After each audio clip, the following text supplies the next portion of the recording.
Welcome to Bookswagon. Today we have with us Mr. G.J.V. Prasad, who is a distinguished literary scholar, translator and critic known for his deep engagement with Indian literature, culture and translation studies. His work bridges Indian languages and English, offering sharp insights into how stories travel across cultures, histories and identities. Thank you so much, sir, for being here.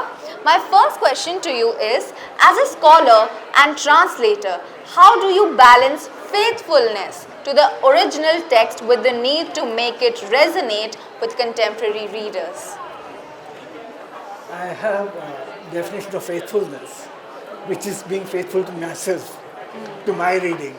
So I don't know what it means to be faithful to an author or to a book, as much as to my reading of the book and my understanding of the book.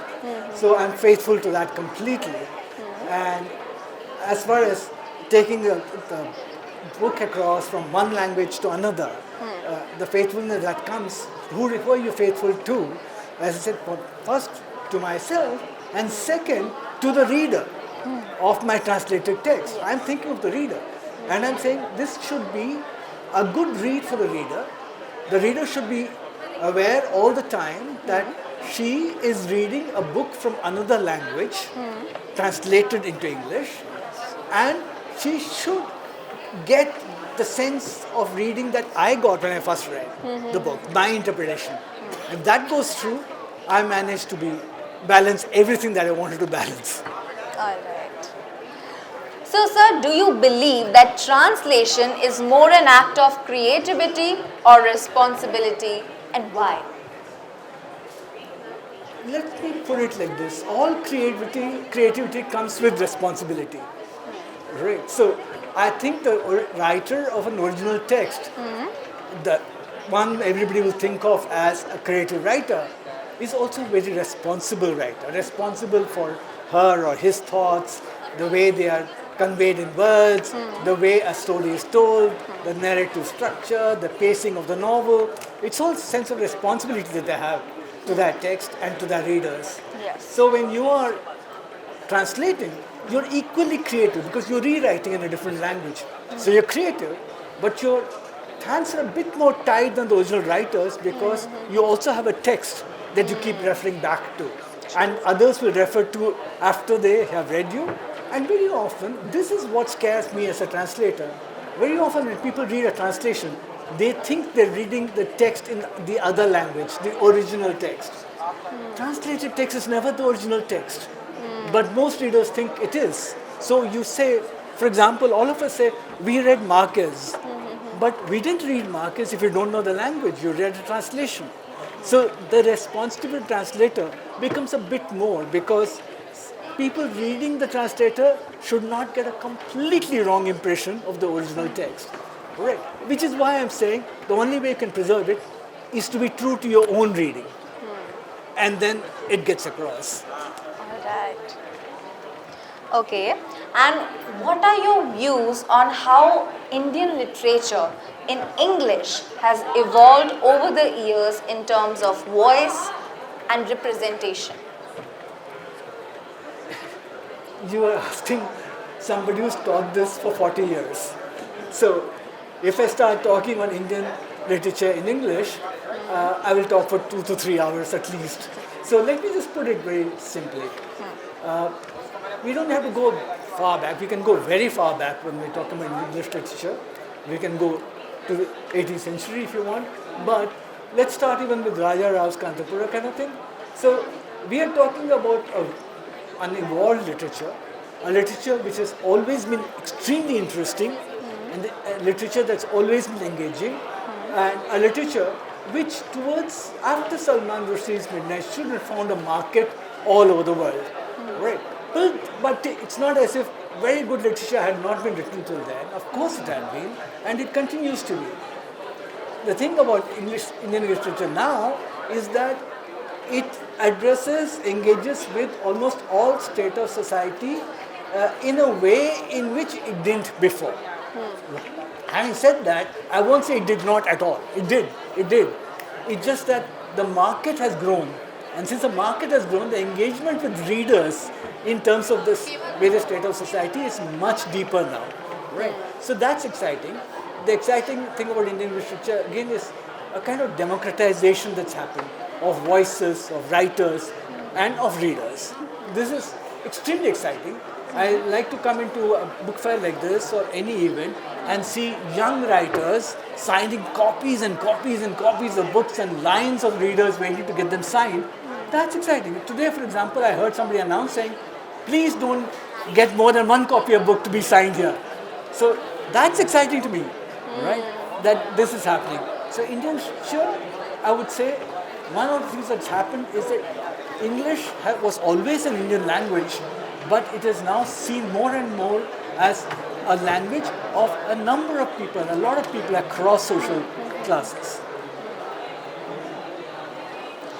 Okay, very true, sir. Please tell us what challenges do regional Indian narratives face when entering the global literary space?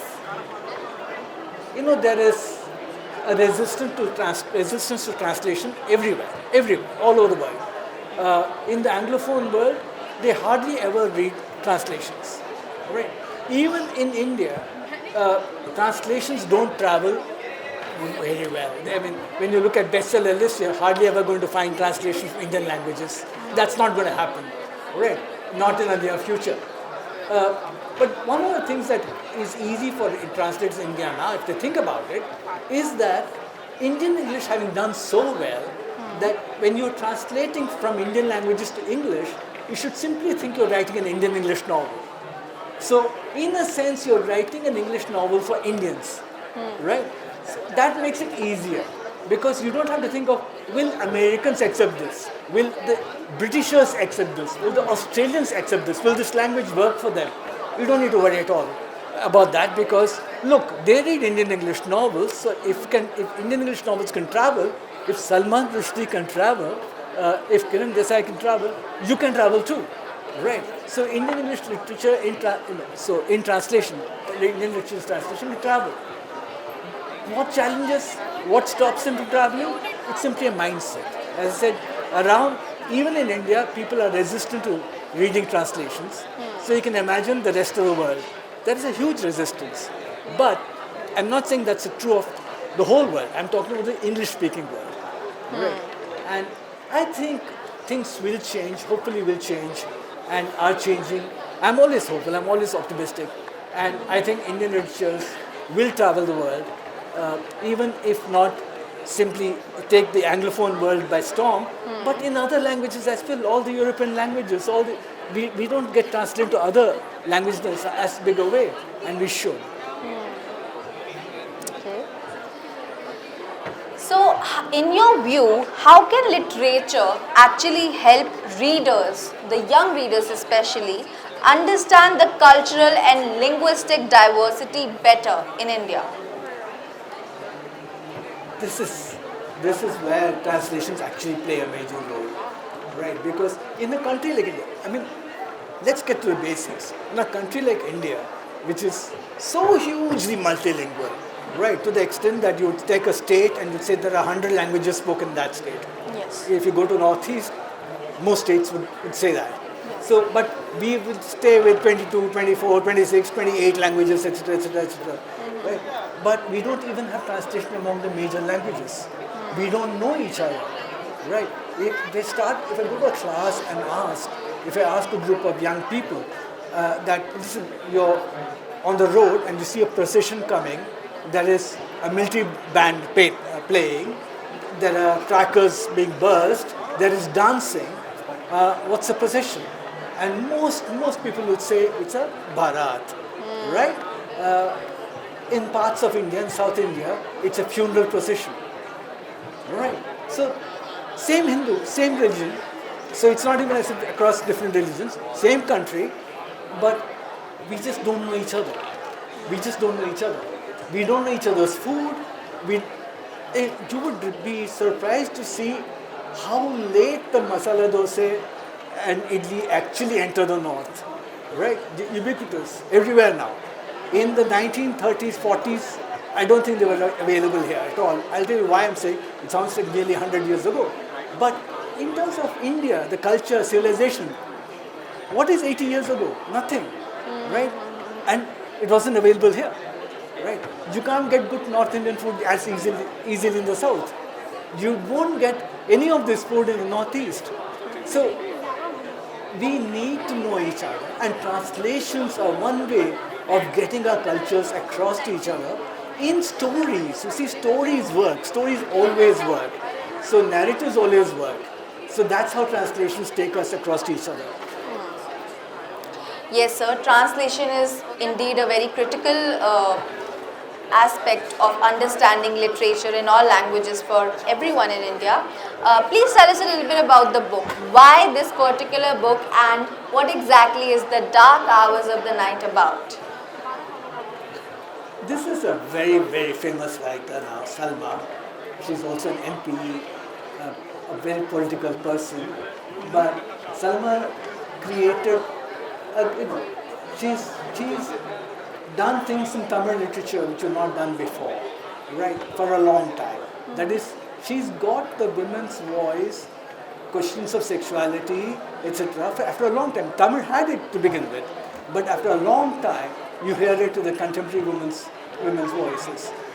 Not Sangam literature, not going way back, but coming to contemporary times and finding a woman speaking about sexuality, speaking about a community in such an open manner.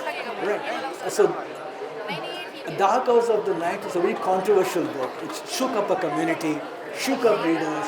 They didn't expect this, and it sent shockwaves across. It's a novel that one should read because she actually is looking critically at not just her own, it is her own community, but it's also a critical look at patriarchy. It's a critical look at the way we structure ourselves, our morality, our worldviews across this country, across communities.